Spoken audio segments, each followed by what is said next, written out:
Okay, folks, I'm live. Hopefully, you're also alive here on Monday, October 25th at 5 p.m. Pacific time. Mark the date and time for some reason. No, because we're going to talk about November 2021. And I'm going to be looking at the chart. I'm going to go over and see where we're headed. We have some excellent indicators coming up in the next month. Also, as you see, I just started this banner across the bottom of the page here, and I did want people to know that if you wanted to get free web class about the end of the year, the end of this year, end of 2021, this end of the year astrology web class will really help you. I answer a lot of questions about the final shifts of the year. It's, we're starting November, but we still have eclipse in December. Again, this Jupiter is just changing signs, going back into Aquarius. I outline that in great detail. I also talk about the combustion of Mars, which continues. Other things, I talk about the recent Mercury retrograde cycles and how you can put into context some of the things that just happened. So all of this I talk about, and again, it's a free web class, end of the year astrology. And it will definitely help you put some things into perspective, so you can avail yourself of that as well. Now, let's take a look at this chart here that we have. Maybe I'll get another chart style here. What is that? Let me see. Let me just perhaps call up one that's, maybe I'll do the one big chart. Okay, one big chart. There we go. One big chart. We're not going to get too granular with nakshatras or things like that. But this is where we're heading here. This is October 31st, 2021. Again, this is a day right before we have the shift. And you can see that we have Jupiter and Saturn. One of the most important shifts right here is this Jupiter-Saturn in Capricorn. So we'll see that. I'm going to move this forward days. You see, I believe it's like the 14th or 15th. What's the day? 18th, maybe? 19th, 20th? Oh, yeah, 20th. Okay. So on the 20th, Jupiter goes into Aquarius, right? It's been retrograde, so it's what's called stationary direct right now. It's still moving very slow. It's no longer retrograde, but it's not really moving at its regular speed. And you see it really hangs out at about 28 degrees. Then it's in this like Sandy point in between two signs for really pretty much the whole month. Jupiter is in between Capricorn and Aquarius. Now, what this means is that, Jupiter is that energy of guru, God's grace, guru's grace, finding inspiration, meaning, purpose, staying hopeful, not becoming, despondent because we have lost our faith. And so, in many ways, Jupiter is that sort of faith inspired quality of life. And so, again, when he went back into Capricorn, then he's what's called stationary direct, which means he's not moving very fast at all right now. He's kind of stopped in the sky, still very big in the sky if you look up and see him. But even though, even though Jupiter went back into Capricorn, it's with Saturn. So even though there's not as much of that natural hope and inspiration, the Saturn influence helps to really ground the Jupiterian desire for inspiration in things that are more practical and things that are more implementable, you might say, things that we can put into practice. So one of the good things about this Jupiter is, again, that it's with its ruler, it's with Saturn.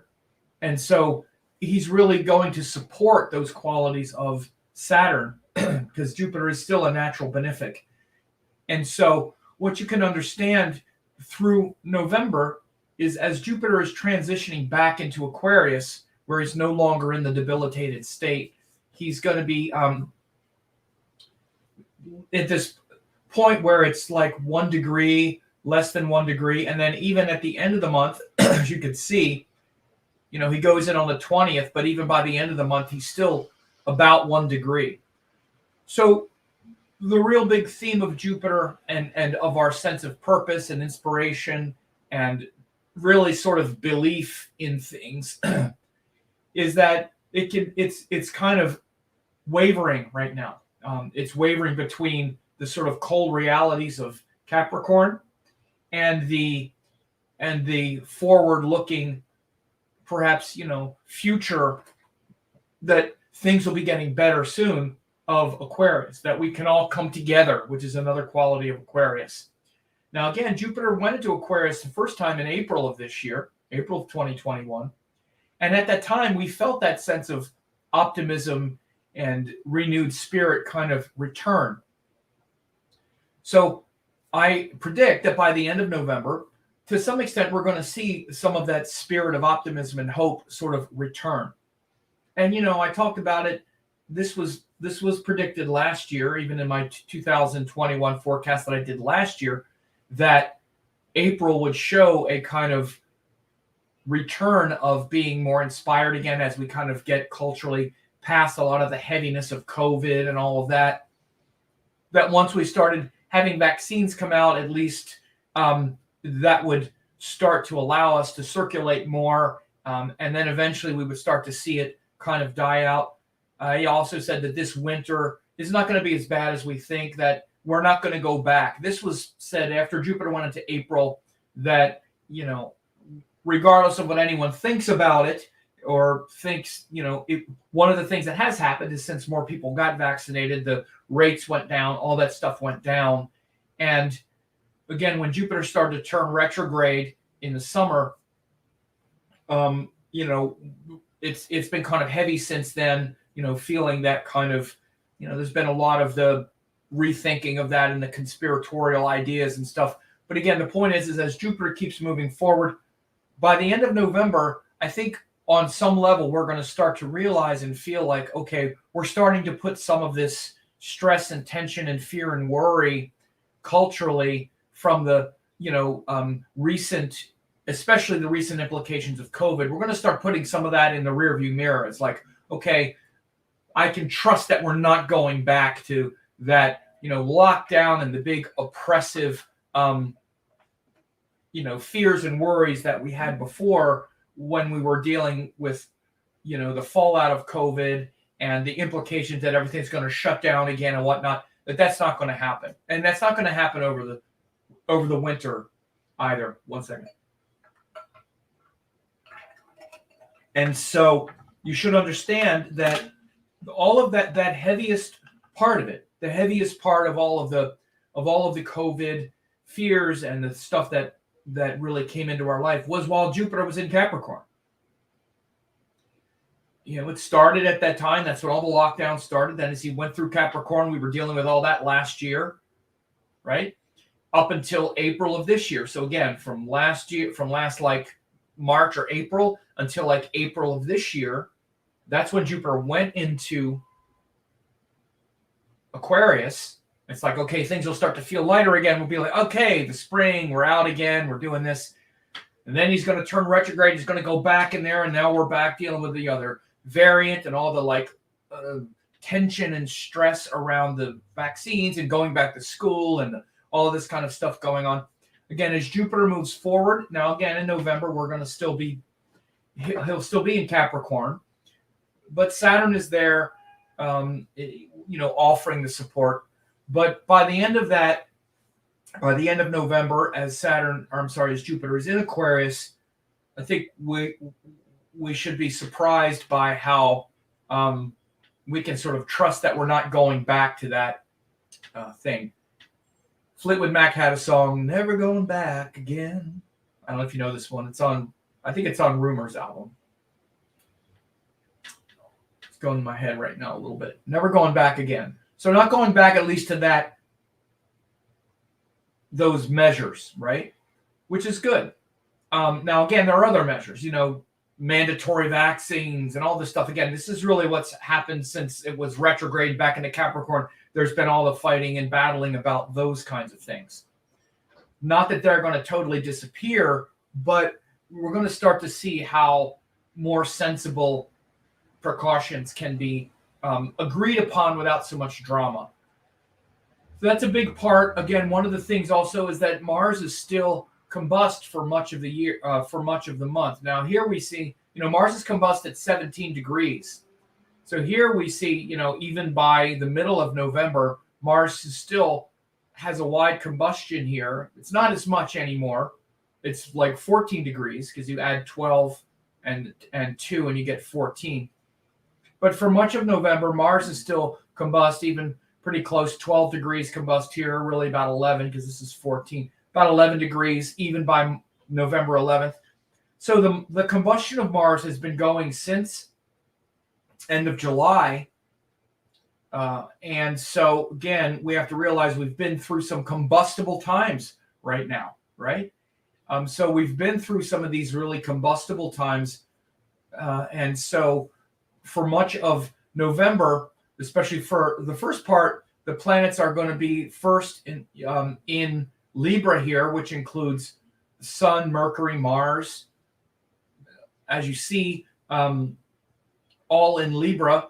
Again, you can see the combustion of Mars here much more drastic. At the first part of November, it's only 7 degrees, or no, 8 degrees, about 8.5 degrees. And Mercury is moving fast at the beginning because he was just retrograde. You see he's moving 1.5 degrees every day at first. So Mercury's behind the Sun, moving very fast in Libra.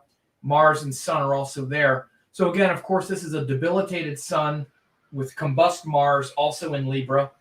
Spoke about this last month that, once we clear last month with the planets in Virgo and all that, then this month, because we also had Venus was just gone through here, was just in Libra, then it went into Scorpio. But now we're going to have quite a few difficult planets, at least difficult on relationships in Libra for much of November, as you can see. This is the 9th, 10th, 11th, 12th. For a half the month at least, the Sun is in a debilitated sign in Libra. Around the 15th, it changes like it always does. But even when the Sun goes into Scorpio, we still have Mars and Mercury there. And Mars and Mercury, as you can see, they get very close here on the 10th or 11th. Mercury and Mars pass right next to each other, 9th, 10th, 11th. There's a planetary war on the 10th and 11th between Mars and Mercury. By the way, with these kind of planetary wars, it'll just be one is winning one day, one is winning the next day, because it has to do with the degrees of longitude. So again, if it's a transit chart, whoever wins the war only wins it for a day, and then the next day he's losing the war. So it just shows that the two planets are sort of battling for it. In a natal chart, it becomes more important because it's a fixed quality. But as a transit, you could see, one day Mars is winning the war, the next day Mercury is winning the war. So either way, it just means Mars and Mercury, which are always somewhat embattled with each other, that's going to be a big theme in November. So again, you want to understand it's a combust Mars with Mercury, and that's in Libra, of course, which is a sign that has to do with relationships, with compromise, with wanting to listen to others and enjoy being engaged with others and hearing their perspective, excuse me, and all of that stuff. So in Libra, those things become enjoyable for us. We like it. We're like, okay, I want to know what you think. I want to know how you feel. I'm interested in that. I'm curious about it. When Mars and even when the Sun is there, or when there's contentiousness or problems with Libra energy, we don't really care that much. Again, and you see a lot of those fiery planets, mainly the Sun and Jupiter are probably the two that are the most difficult in Libra, and also Mars, of course. And by the way, even Rahu is pretty disruptive in Libra because it's so self-directed. So what really undermines those Libra qualities is too much of a kind of selfish nature, right? Because Libra is the part where we feel bad if others feel bad around us, right? That's what it teaches us. We want everyone to feel okay. We want everyone to feel taken care of, and we'll try to accommodate them. right? So as you can see, all these planets, Mars, Sun, they're not interested in accommodating people. The Sun is like, no, my way. And Mars, my ideas. Again, but it also debilitates that part of the Sun, which, again, the Sun wants to be bold and doesn't want to have this conflict of trying to worry about pleasing the other person and all of that stuff.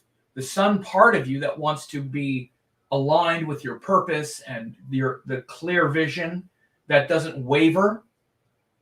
The Sun is that unwavering vision that doesn't lose sight of the goal. Like the father who has that unwavering vision to keep providing for his family and sacrifice his own comfort and happiness and even, sense of purpose in order to provide with no regrets, where he feels okay with that. Again, these are the qualities of the Sun, where sacrifice, purification are also brought in on a spiritual level. And again, these things get undermined a little bit or a lot with the sign of Libra. So this is some complications for sure, both with your relationships, where there's a lot of individuality and self-will, from Mars for the whole month, and from the Sun for half the month. And again, also from the Sun, who winds up in this kind of roller coaster. Because what happens when the Sun is in Libra, I talked about this, I think it was last week, and I talked about the nature of agreements. A lot of people in the comments from the update I did last week really reflected this back to me when I talked about agreements, and not to trust an agreement that's based on a kind of flimsy or uncertain yes. When someone agrees to something and you can tell that they're not really so down with it, the wise man or woman calls it out right there, right then and there. It says, wait a minute, you don't sound like you're really okay with this. Is there something going on? And get them to tell you what's wrong so that you get it out in the open. And if you do that, then you can usually work through it. Again, that also implies that you are also present to the other person and noticing. I just have to say this. I go through life sometimes just kind of astounded at how badly people communicate, like how poorly they communicate, how unalert they are, how unaware they are of what they're saying, of what others are saying, or even just of their words or how they explain things or themselves. And even if that's their whole job, like their whole job is to communicate something, and they do it so badly, right? I'm not saying this to be critical, though. I'm saying this just, I don't know, it's something that I notice a lot. And if you're a good communicator, you have to understand something. You're going to get frustrated if there's a bad agreement based on communication. So it's going to be up to you to make sure that the communications are solid, that the agreement is solid. Because if not, you're going to be the one that gets really frustrated later when the communication gets off base. Even if the person agreed to the thing, it's not worth it to accept the bad agreement. So I'm just saying this because that's a big theme right now. Right? These agreements are going to be, especially these agreements that people have made or that you've made with people or whatever it is, agreements you've made with people where you didn't really honor your own wishes equal to theirs. You didn't really honor your own values. You didn't have the good boundaries yourself for the things that you are willing to say no to. Again, that's the good agreement. Someone asks you to do something and you're like, okay, I can do this part. I don't know about that part though. I don't like that part. Let's do this. That's that. And you're willing to, like, again, what it's called is break connection, which is the Mars part. You're willing to break connection in order to have the agreement be what you want. Then you're okay with it. But if you don't do that, and if you don't establish that because you're afraid to break connection, again, which is Libra, Venus wants the connection. Mars isn't afraid to break connection. It wants things to be right and clear. Again, so it's this combination between Venus and Mars that really makes for a good agreement. But if you have Mars in Libra, it might be too much of the, I want this, And we might have a tendency to push our way through agreements thinking that that's good. Oh, I got the best of that. Well, you got the best of it today. You'll pay tomorrow, or you'll pay one day. We all pay. That's called karma. It's real. And again, transits like this with the combust Mars in Libra for for a month are times when we pay. So this is what I'm saying. Don't be surprised if those around you who maybe have in the past agreed to things that they didn't, where they should have established more of their integrity, or for you, if you're one who says, oh, okay, and underneath it all, you're thinking, oh, I'm getting taken advantage of. This could be a time when those frustrations boil over in November because Mars is combust in Libra. It's also with Mercury, so it's connected to your mouth and ready to tell people about it, or the people are ready to tell you about it. So again, these are big things to know at this time, that these things that are coming, so you can be prepared, right? That but on the positive side, of course, and there always is, obviously Mercury there, Mars there, and the Sun there. Anytime you get planets, jammed up in a certain area, it brings a lot of power to that area of life. So again, it really wakes up this Libra quality of life.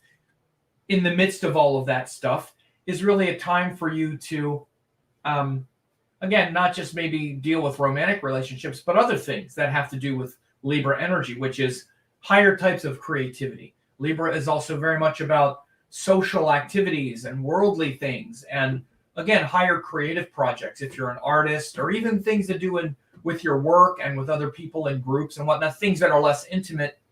This is a lot of power there to really push a lot of those things forward, and especially Mercury there, because he's he's the ninth house ruler. He brings a lot of intelligence, skill, wisdom, and again, in a non-intimate setting where you're not deeply involved with someone, there's a lot of power here right now, even with Mars Mercury, because again, if you can manage the irritability part of it, which again, Mars tends to turn Mercury words into cutting arguments, and you should do this, you shouldn't do that, now let's argue. It can tend to get in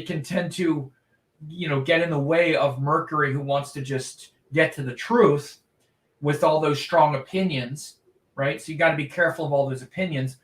But aside from that, it can also really channel your creativity into a lot of force and focused action, a lot of disciplined actions. Like I know for myself, I'm finishing editing some stuff for this book I'm finishing, also getting ready for a conference that's coming up where I plan to have some of these things done. Other kinds of things like with my business, I'm not in a romantic relationship, so that's not a thing I got to worry about. Although, personal friendships and whatnot also fall in that Libra domain. But again, there's a lot more space there with those things. So I'm saying this because I'm feeling the enthusiasm to get a lot of creative work done, and that's really a lot of power here for half of November through the 15th or so. Especially while the Sun is still there, there's a lot of creative power. And by the way, from different ascendants and whatnot, this is a Raja Yoga. Like if you're a Capricorn or Aquarius ascendant, these are massive Raja Yogas here in these houses. Even if you're Libra ascendant, right? Mars, Mercury, Sun in your first house, very empowering. So you can read those things, not to get too complicated, but Raja Yogas by transit and all like that are definitely real things. If you don't know what that means, it's over your head. That's okay. But so again, you see here, November 14th, all this emphasis on Libra is quite strong. Then you notice soon thereafter, we have the Sun goes into Scorpio. Now, the Sun is really powerful in Scorpio. It's one of the best planets in Scorpio. Sun, Jupiter, and Mars, those same three planets that are probably the least favorable in Libra, wind up being the most favorable in Scorpio, right? Because Scorpio is about those emotional vulnerabilities and bringing clarity and warmth and trust and strength into those areas, rather than being vulnerable and have that trigger negative emotional confrontations and dramas and whatnot, which is the negative quality of Scorpio, being ruled by Mars.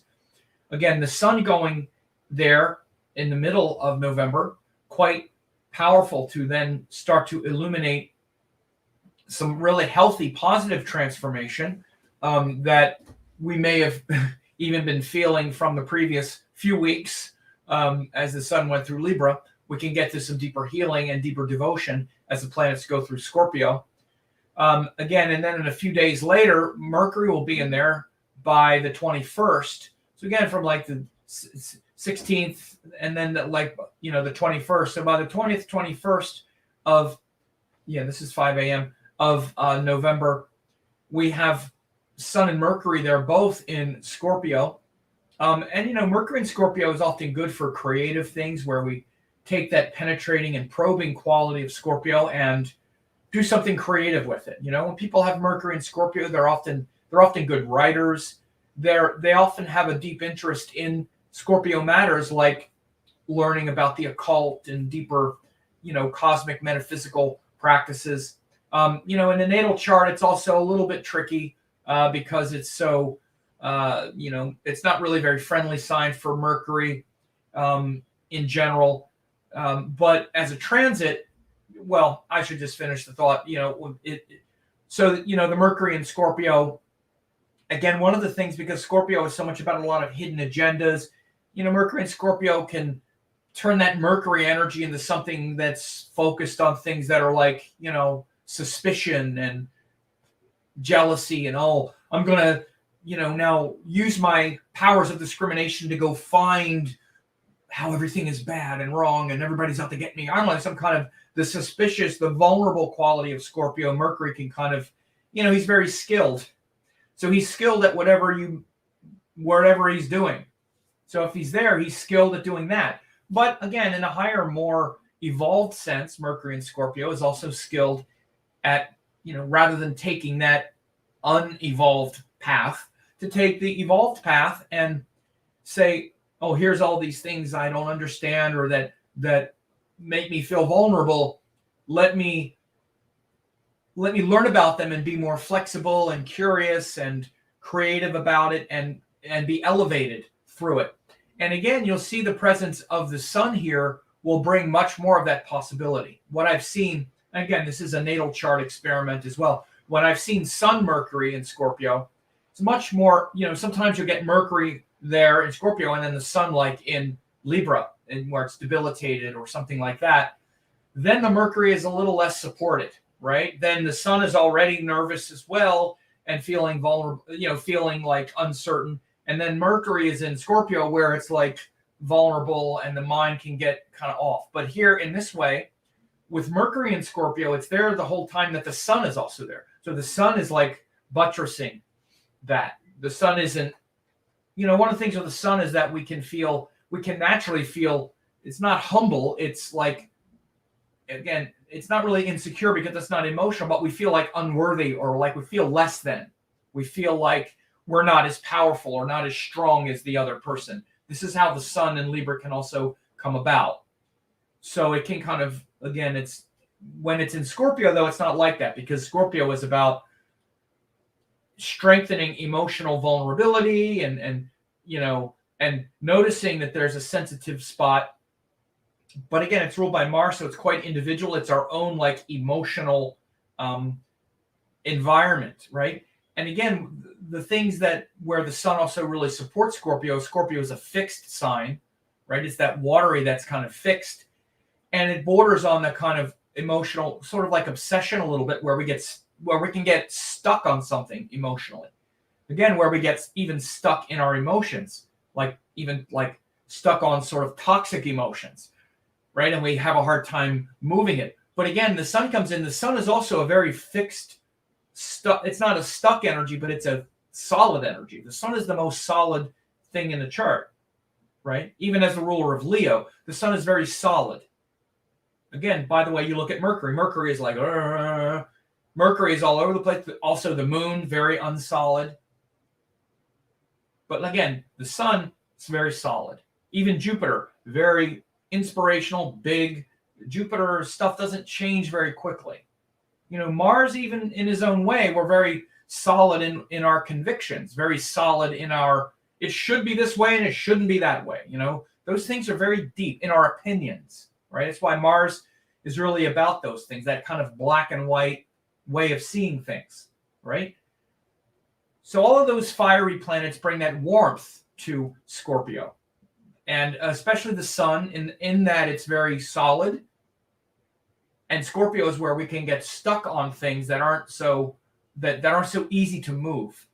So the sun is like a positive vibration of that same kind of idea. But then rather than have it be something negative and toxic that we get obsessed over, it becomes something that's solid, that is uplifting, that sun that also really connects to that devotional part of us. Because underneath it all, Scorpio is a deeply devotional sign. It's just a matter of what we're devoted to. And you have to understand this, because like anyone who has planets in Scorpio, or if that's your ascendant, or if your moon is there, you're going to be very devoted to some idea. Maybe the idea is something that's not very worth being devoted to.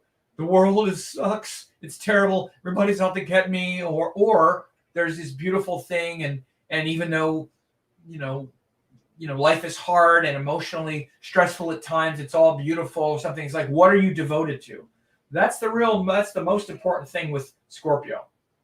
Like people have Scorpio ascendant or planets in Scorpio. What are you devoted to? Are you devoted to that dark story, or are you devoted to the redemption?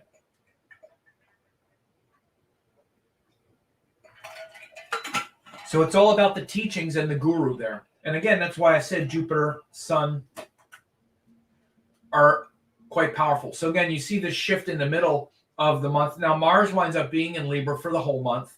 Mars actually goes into Scorpio in early December, right as we have the eclipse in December. But you can see we're kind of building up to that. So again, the thing to remember is mid-month, there's a big shift away from the Libra to the Scorpio energy. And this, again, this is also the shift from the archetypes, really. And again, you should always know this, that Libra is really that it's not just archetype as something out there, but of adults being equal with each other, like all these agreements, like I said. And I mean, intense agreements. The more intense the agreement, the more intense the vulnerability that comes as a result. This is the big shift. The intensity of your agreements. And again, the more intense they are and the more that's on the line, the more their capacity for wounding and for making you feel vulnerable. Of course, it's easy to see it in a romantic relationship. Start having sex with someone. You start sharing deep, intimate secrets. You even sleep with them in the same bed. You're vulnerable. You're vulnerable, right? Most people are killed by someone they know. It's not, again, not to be stark about it, but getting intimate with someone is, again, that's why we don't just do it with anybody, right? We shouldn't, because we become more vulnerable, right? But we're also, again, not necessarily physically, like we're going to get murdered, but we become emotionally vulnerable. We become financially vulnerable. We become certainly, in all ways, we become vulnerable. But this is why Libra is also related to like business partnerships, because they're also the same kind of thing. You ever had business partnerships, but you have to negotiate it with them. It's like a relationship. You're like in a relationship with that person. For this amount of money or this amount of this thing, I get this. And people are always looking. Are you doing your part? Are you doing your part? Because I'm giving you this. I'm giving you this. Are you doing this back? And there's always the possibility that, they might rip you off. They might steal your money, do your thing, do some way. We're always checking. Okay, I trust them enough here, but I don't trust them with everything, right? So it's the same kind of thing. And the more intense the engagement in Libra, the more intense the vulnerability in Scorpio. So again, this whole idea is something that you can learn and that you can notice, and you should be learning and noticing all the time as the transits happen every month. And again, it's always starts, the origin is where the sun is, wherever the sun's going, and then Mercury and Venus following along. Now, Venus is quite far ahead. Venus is going to go retrograde here soon. Venus is getting very bright in the sky, if you haven't noticed, after sunrise. It's getting really big and bright. She's going to go retrograde here next year, early next year. But so Venus is a little further away, but usually wherever this little solar system of Sun, Mercury, Venus are going, where this is the big emphasis that's happening, right? So you'll see that at the end of the month, second half of the month, we're more looking into those vulnerable parts. But again, especially since Mars is still then anchored in Libra, particularly after the 20th, be careful, particularly after November 20th, because now Mercury and the Sun are both in Scorpio, and on the 20th, it's just Mars is in Libra, and he's still combust. I'm sitting here thinking about, this is right when we have our conference in Sedona. This is the day I'm going to be doing my my talk today, this day and the next day, 21st and 22nd. So I'm going to be looking for some hopefully non-combustible activities. What's going on here? But you never know. I'll try not to be combustible, but oops, sorry, my camera's. I have this strange thing with this camera I just got. It's good, but then it's got this strange thing. Okay, anyway. But so 21st and 22nd, one more time. We'll get it there. Now we got it. All right. So we'll see that the planets are making this transition. These couple days will be important, and you have to be careful not to engage in volatility and whatnot on these days, from the 22nd on through the end of the month. Again, because this Mars in Libra is now going to be maybe even more, because Mercury isn't there anymore, adding levity and humor and, desire to get along. It's Mars just kind of there, and he's still combust. It's a wider orb, though, but it's still there for till around the end of the month. It's 17 degrees, so this is 24. You add 6 and then you add 10. So this is 16 degrees, then about 17 degrees here. This would be 25, 5 plus 12, 17. So by the 27th, 28th, he's no longer combust. So it starts to wane, but it's still there. Now I want to also talk about Venus here. Oh, I also want to say with Scorpio energy here, because I didn't mention it yet, but these energies moving through Scorpio are also going to be quite supported by Ketu there. Now, I know you're probably used to astrologers like, oh, Ketu, Rahu, they're all bad. All of it's bad. They're bad malefics. Look, Ketu in Scorpio is really very, it's a powerful energy in Scorpio. Okay, now it'll be bringing an eclipse. There'll be an eclipse and all like that. But for Scorpio, like people who are Scorpio, for example, have like Scorpio ascendant or the moon or whatever, all of these caveats or any planets there. Ketu and his influence on Scorpio is very beneficial because, again, Ketu tends to suck everything in and pull it down deep and make it very concentrated. And that's actually what Scorpio is also trying to do. Scorpio gets in the most trouble when it's too externalized around everything. Again, this is why Rahu is definitely much more damaging in Scorpio. And again, there's been some people over the years I've seen where they say, well, actually Rahu is exalted in Scorpio and Ketu. This is just don't buy into that. It's definitely not the case. Rahu is like, I'm just going to try and externalize and blow everything externally. That's the last thing that benefits Scorpio. It's just simply not. Scorpio benefits from pulling all of that in, keeping that energy that's usually, again, a little frustrated, a little restless, a little emotionally volatile, and pull it in and concentrate that. That's what, and again, that's what Scorpio people are trying to do. The Scorpio energy is trying to be concentrated and self-contained and focused. The most focused energy in the whole chart is Ketu. And focused on the narrow thing that's pure and that's right. Again, that's like the highest vibration of Scorpio, really. As much or more than Mars. So I'm saying this because, again, this Scorpio shift around the end of the month is actually going to be really quite positive Scorpio shift, right? With the sun going there, with the, even with Mercury and whatnot, it's especially because K2 is there with the focus and, bringing that energy deep within.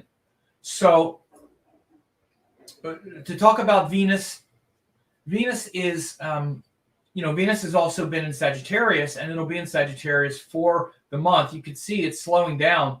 Look, you can see 2330, 2410, 2449. It's less than a degree. It's starting to slow down. 2730. This is by early December. 2746. So Venus is starting to slow down and about to station retrograde, but it's been in Sagittarius, and it'll be in Sagittarius the whole month. Venus in Sagittarius is quite devotional as well. Again, because Sagittarius is a sign of basically what we believe and our religion. Even if you don't have a religion, you believe in something, you have some beliefs. And Sagittarius is where we become very aware of those beliefs, and we look for things that give us hope. And Venus, of course, is where we're looking for enjoyment and happiness in the world, right? So wherever Venus goes, we're saying, okay, this is making me happy now, right? As far as transits go, this is making me happy now. And so it goes into, and Venus is Rajasic, so it's very active. It's actively seeking it. In fact, like these people or this experience or even like this food or some sensual thing in the world or whatever. Hopefully it's more elevated than just that, but it is that kind of thing. So it goes into Sagittarius, and it's like these people, this thing, this activity is what makes me happy right now, right? Makes me feel good, makes me excited to, live life. And these are the people I want to be around and all that. So in Sagittarius, it can be quite, authentically what you would call spiritual, where we really feel enthusiastic about getting around people and getting in situations that inspire us and that uplift us, right? We don't always feel that, but that's, that's really shown by this Venus in Sagittarius for the whole month. And so the other thing that is really nice about that is, especially after the 20th, which was the day that Jupiter goes into Aquarius, then the Saturn in Capricorn is hemmed. And, hemming is very, it's an overlooked thing. But when planets are surrounded by either benefics or malefics, then that, then it winds up supporting that,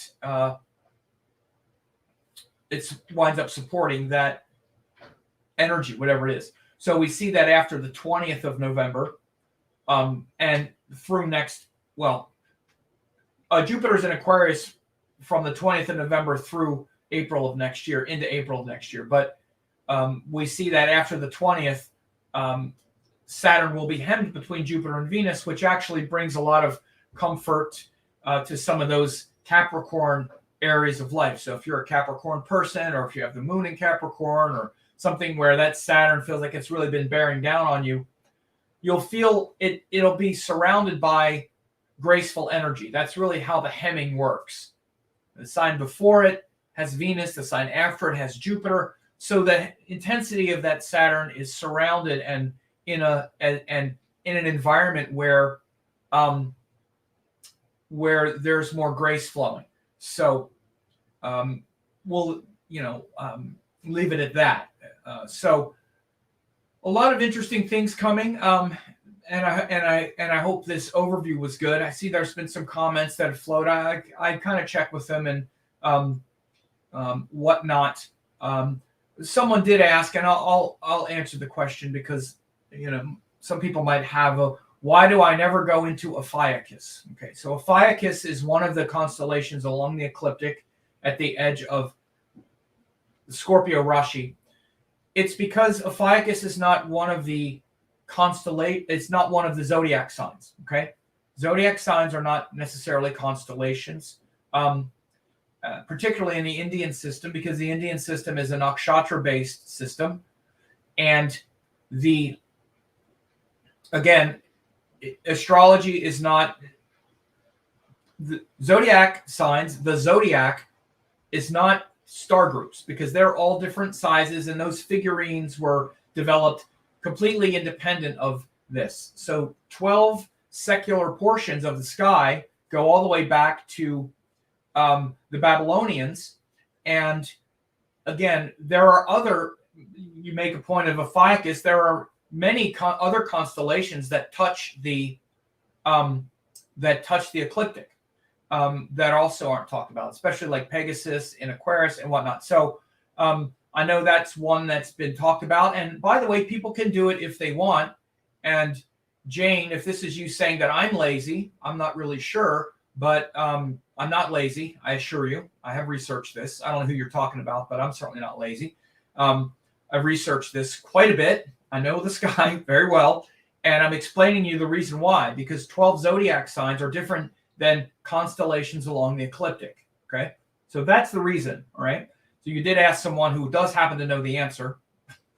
And so, and I know that people get confused about things like this, and it's easy to get confused, especially if you don't study it really well, or you don't, okay, Jane said not the rude guy above, not me. Okay, that's fine. Thank you. Either way, that's why I kind of let the conversations go. But the point is that it is a good question about Ophiuchus, because that's one of the constellations. If you want to know, it's a constellation that also touches the ecliptic.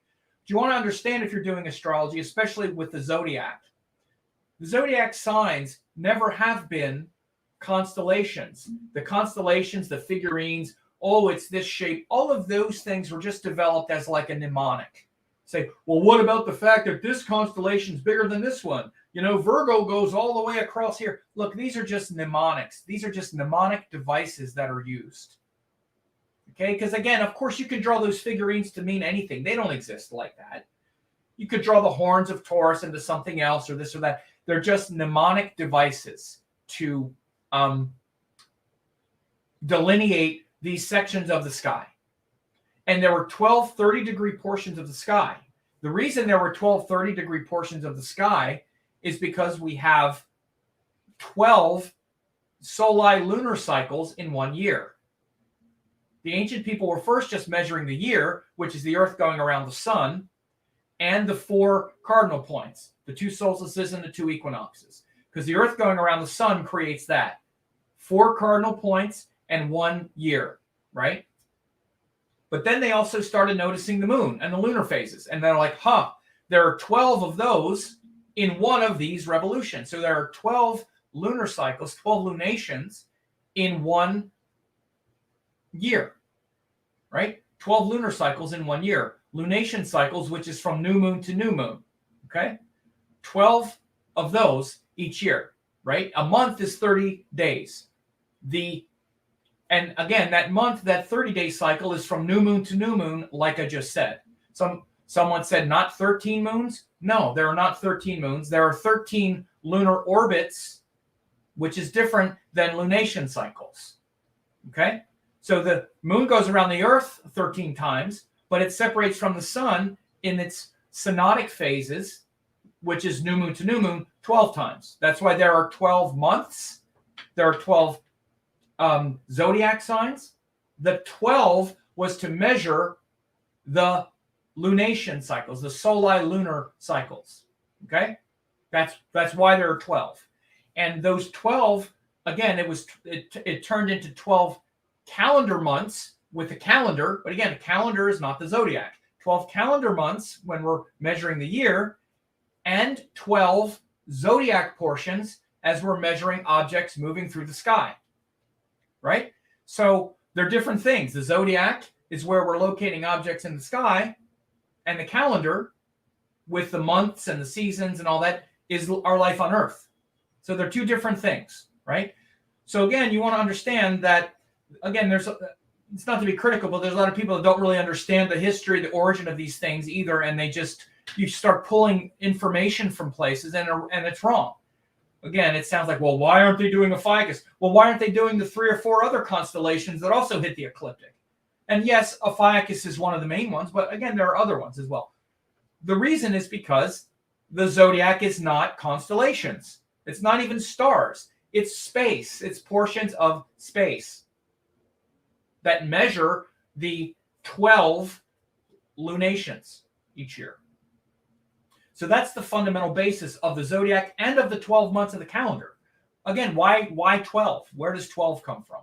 Well, it comes from the 12 new moon to new moons. So, for example, there are 12 full moons every year. If you want to just look at it that way. Because people don't really know new moon, what? Well, there are 12 full moons every year. That's also why why we had a calendar of approximately 360 days for such a long time. 360 much better approximates 30. It approximates the 12 30-day cycles, right? But there's those 5 extra days, so it's not exact. It's approximate. So every 5 years, you would need to add another month. They did this with the calendar for a long time. So it's this constant thing between the calendar and the zodiac. But the zodiac was always clear that there were 12 cycles, right? So, 12 portions of sky that measured each new moon to new moon, because they were watching the phases of the moon. That was the next thing they observed after watching the seasons. After watching the year and the solstices and equinoxes. So that's why we have that. All right. So we'll just leave it at that. Little astronomy lesson never hurts. I'm glad people are asking about it. So someone said they would Google it. Be careful Googling things and make sure that you're Googling it. Maybe part of the problem is Googling it, to be quite honest. It's best to really, really study it well and really delve into authoritative resources, right? Because you get all kinds of things that are not authoritative and that are incorrect and that gave you these ideas in the first place. That somehow, well, Ophiuchus should be talked about because it's the 13th sign. Again, and that makes no sense either because you just can't shove the 13th one in there somewhere. Again, so it just doesn't understand the fundamental basis of what the zodiac even is. So we'll leave that lecture for people that actually pay for it. Anyway, this is the November forecast. I hope this was helpful for you. Share it with others and whatnot. All that stuff I forget to say all the time, but I have it sitting there. And so use it, make a comment, like it, share it, do all that if you like. And we'll